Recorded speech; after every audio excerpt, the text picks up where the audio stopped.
So, ayan. Hindi ako titigil hanggat hindi ka natututo kasi super dali lang talaga nito. You see, may stamp na side, tapos you use that.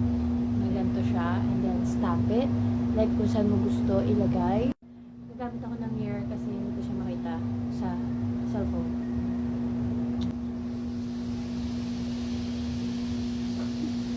May nagluluto! See, kahit yung stamp lang, okay na siya. Kung gusto mo lang yung mga low-key eyeliner look, it's nice na. You can leave it like this.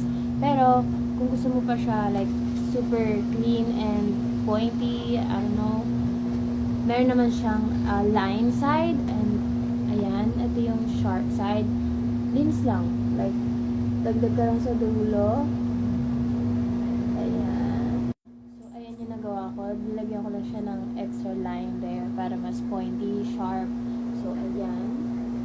Plus, one thing about this eyeliner stamp is it's literally waterproof. Like, I'll show you.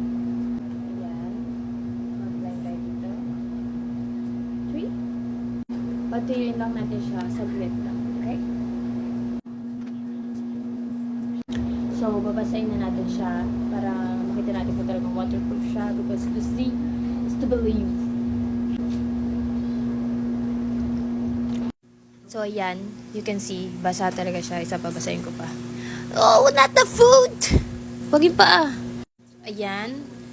Papapapapapam! Papapam! Wala talaga. So, ayun.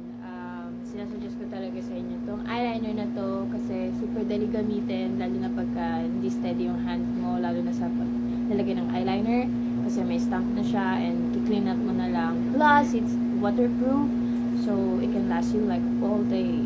Lalo na kung madali ako mahula. So, I really recommend this product.